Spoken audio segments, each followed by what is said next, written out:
പലരുടെയും ജീവിതത്തിന്റെ സന്തോഷം ഈ ലജ്ജാകരമായ സുഖങ്ങളും സന്തോഷങ്ങളൊക്കെയാണ്. ഭൗമിക സന്തോഷങ്ങൾ, ഭൂമിയിൽ പേര്, പ്രശസ്തി, അംഗീകാരം. അതുകൊണ്ടാണ് പലരും ഭൂമിയുടേതായിട്ട് ജീവിക്കും. നാശമാണ് അവരുടെ. കീഴടക്കരുത്.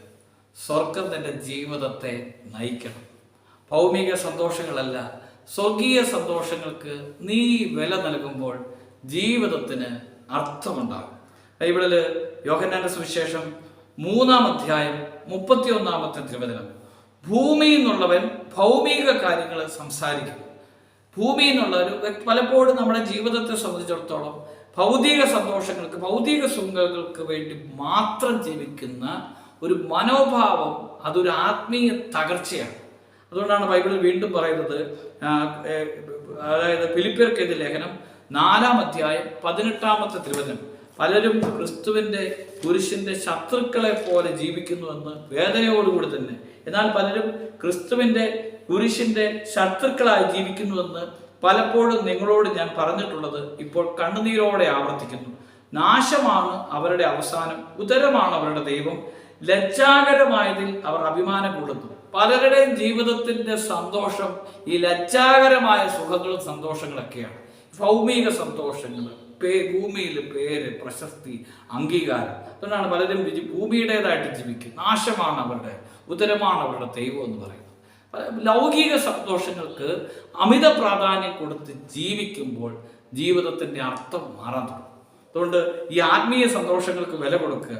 1 കൊരിന്ത്യർ 2:14, ലൗകിക മനുഷ്യന് ദൈവാത്മാവിന്റെ നിയമങ്ങൾ ദോഷത്വമാണ്. ലൗകിക മനുഷ്യന് ദൈവത്തിന്റെ പരിശുദ്ധാത്മാവിന്റെ സ്വരം കേൾക്കണമെങ്കിൽ ഈ ലോകത്തിന്റെ സന്തോഷങ്ങളും ഈ ലോകത്തിന്റെ സുഖങ്ങളും ആസ്വദിച്ച് ജീവിക്കുന്നവർക്ക് പരിശുദ്ധാത്മാവിന്റെ സ്വരം കേൾക്കാനായിട്ട് കഴിയുകയില്ല. ഏലിയായോട് പരിശുദ്ധാത്മാവ്, ദൈവത്തിന്റെ ആത്മാവ് സംസാരിക്കുന്നുണ്ട്. സ്നാപക യോഹന്നാനോട് ദൈവത്തിന്റെ ആത്മാവ് സംസാരിക്കുന്നുണ്ട്. പരിശുദ്ധ അമ്മയോട് ദൈവത്തിന്റെ ആത്മാവിന്റെ സ്വരം കേൾക്കണമെങ്കിൽ ഈ ലോകത്തിന്റെ സുഖങ്ങളും സന്തോഷങ്ങളിൽ നിന്നൊക്കെ അല്പം മാറി നിൽക്കണം. അല്ലെങ്കിൽ ഈ ലോകത്തിന്റെ സന്തോഷങ്ങളും സുഖങ്ങളെ ചേർത്ത് പിടിക്കും. ദൈവത്തിന്റെ പരിശുദ്ധാത്മാവ് നിറയണമെങ്കിൽ, സംസാരിക്കണമെങ്കിൽ ദൈവത്തെ ചേർത്ത് പിടിക്കുന്ന ഒരു വ്യക്തിയുടെ ഉള്ളിൽ പ്രവർത്തിക്കുന്ന സംസാരമുണ്ട്, അല്ലെങ്കിൽ ഒരു സ്വരമുണ്ട്. അത് പരിശുദ്ധാത്മാവിന്റെ സ്വരമാണ്. അതാണ് ഈ ലോകത്തിന്റെ നെറുകയിൽ നിന്നും ഈ വീണ് കഴിഞ്ഞപ്പോഴത്തേക്കും സാവൂള് കേൾക്കുന്നത് ദൈവസ്വരമാണ്. അത് തിരിച്ചറിയാനായിട്ട് കഴിയും. ആ സമയത്ത് തന്നെ അവൻ്റെ ഉള്ളിൽ ഒരു ബോധ്യമുണ്ട്, തന്നോട് സംസാരിക്കുന്ന ദൈവത്തിന്റെ സ്വരം.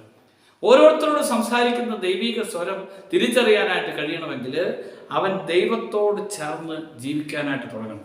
അതുകൊണ്ട് ഭൗമിക സന്തോഷങ്ങൾക്ക് അമിത വില കൽപ്പിച്ചാൽ ആത്മീയ സന്തോഷങ്ങൾ നഷ്ടപ്പെടും.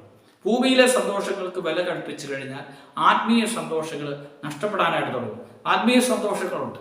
ആത്മീയ സന്തോഷം എന്ന് പറയുന്നത് ദൈവത്തിന്റെ സ്വരം കേൾക്കുക, പരിശുദ്ധാത്മാവിന് പ്രീതികരമായ ഒരു ജീവിതം നയിക്കുക, കൃപയുടെ ഒരു ജീവിതം നയിക്കുക, ആത്മാക്കളെ സ്നേഹിക്കുക, അല്ലെങ്കിൽ ആത്മരക്ഷയ്ക്ക് വില കൊടുക്കുക, അല്ലെങ്കിൽ ദൈവകൃപയുടെ പ്രവൃത്തി ചെയ്യുക. അതൊരു ആത്മീയ സന്തോഷമാണ്. ആ ആത്മീയ സന്തോഷത്തിന്റെ ഫ്രാൻസിസ് അസീസിയുടെ ജീവിതത്തിൽ അതാണ്. ഫ്രാൻസിസ് അസീസിക്ക് കൃപ കിട്ടിക്കഴിഞ്ഞപ്പോൾ, അഭിഷേകം കിട്ടിയപ്പോൾ ഫ്രാൻസിസ് അസീസി ആനന്ദിക്കുന്നുണ്ട്. ആ ആനന്ദം ഭക്ഷണം കണ്ടിട്ടോ, ഭൂമിയിലെ സുഖം കണ്ടിട്ടോ, വ്യക്തിബന്ധങ്ങൾ കണ്ടിട്ടോ, ആർഭാടങ്ങൾ കണ്ടിട്ടോ ഉള്ള സന്തോഷമല്ല. എൻ്റെ ദൈവത്തിന് വേണ്ടി, എൻ്റെ ഈശോയ്ക്ക് വേണ്ടി എല്ലാം കാഴ്ചവെച്ച് എല്ലാത്തിനും ദൈവത്തെ കാണാൻ കഴിയുക, മറ്റു മനുഷ്യരിൽ ദൈവത്തെ കാണാൻ കഴിയുക, സഹനങ്ങളിൽ ദൈവത്തെ കാണാൻ കഴിയുക, അല്ലെങ്കിൽ പരിത്യാഗപൂർണമായ ഒരു ജീവിതത്തിൽ ദൈവത്തെ കാണാൻ കഴിയുക.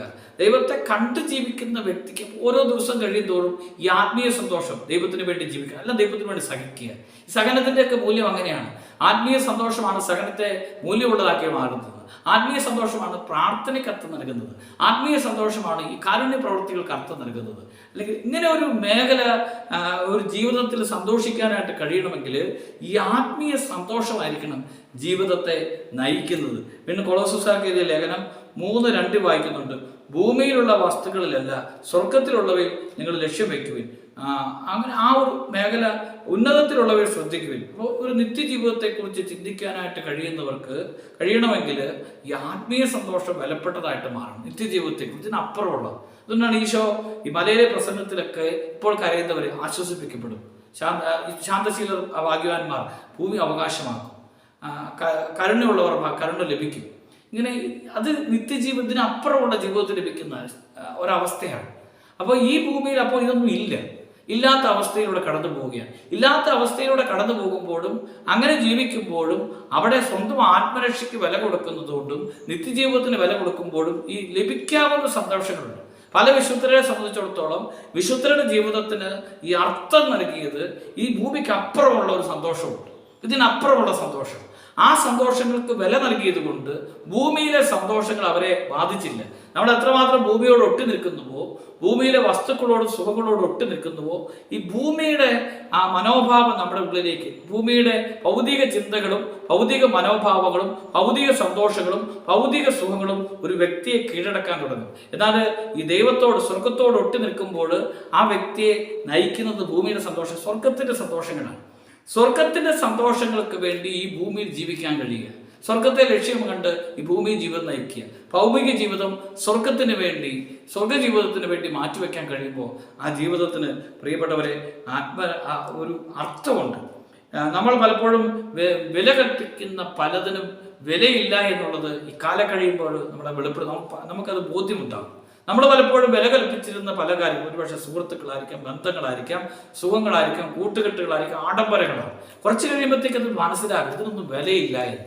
എന്നാൽ ദൈവത്തിന് വേണ്ടി ജീവിക്കാൻ തുടങ്ങുമ്പോൾ ആ ജീവിതത്തിന് വിലയുണ്ടെന്നുള്ള കാര്യം നമുക്ക് മനസ്സിലാകും. ആത്മരക്ഷയ്ക്ക് ഉപകരിക്കാത്ത പാപ ഭൗതിക സന്തോഷങ്ങൾ ജീവിതത്തിന്റെ വില കെടുത്തിക്കളയും.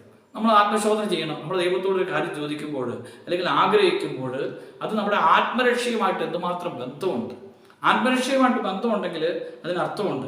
ലോകത്തെ ചേർത്ത് വെക്കാൻ തുടങ്ങുമ്പോൾ ദൈവം നഷ്ടപ്പെടാൻ തുടങ്ങും. ദൈവത്തെ ചേർത്ത് വെക്കാൻ തുടങ്ങുമ്പോൾ ഒരുപക്ഷെ ലോകം നിനക്ക് നഷ്ടപ്പെടാൻ തുടങ്ങും. അപ്പോൾ ദൈവത്തെ ചേർത്ത് വെച്ച് നഷ്ടപ്പെടുന്ന കാര്യങ്ങൾ ജീവിതത്തിൽ അതൊരു നഷ്ടമല്ല, നേട്ടമായിട്ട് മാറും. അതുകൊണ്ട് ലോകത്തെ ചേർത്ത് വെച്ചിട്ടല്ല ഒരു ക്രിസ്ത്യാനി ജീവിക്കേണ്ടത്, ഒരു വിശ്വാസി ജീവിക്കേണ്ടത്. ഒരു വിശ്വാസി ജീവിക്കേണ്ടത് ദൈവത്തെ ചേർത്ത് വെച്ചാണ്. ദൈവത്തെ ചേർത്ത് വെക്കുന്ന ഒരു ആത്മീയ ജീവിതത്തിന് വിലയുണ്ട്. വിലയുള്ള ജീവിതം നയിക്കാനായിട്ട് വിളിക്കപ്പെട്ടവരാണ്. അങ്ങനെ വിലപ്പെട്ടവൻ്റെ മുമ്പിൽ വിലയുള്ളവരായിട്ട് മാറണമെങ്കിൽ ജീവിതം ദൈവത്തിന് വേണ്ടി കാഴ്ചവെക്കണം. അതിനുവേണ്ടി നമുക്ക് പരിശ്രമിക്കാം. ജീവിതത്തിന് വില നൽകുന്ന ദൈവത്തെ മുറുകെ പിടിക്കുന്നവരാകാം. ജീവിതത്തിൽ വിലപ്പെട്ട ഒരു ജീവിതം നയിക്കാനായിട്ട് ഈ ലോക സന്തോഷങ്ങളല്ല, സ്വർഗത്തിൻ്റെ സന്തോഷം നിങ്ങളെ നയിക്കട്ടെ.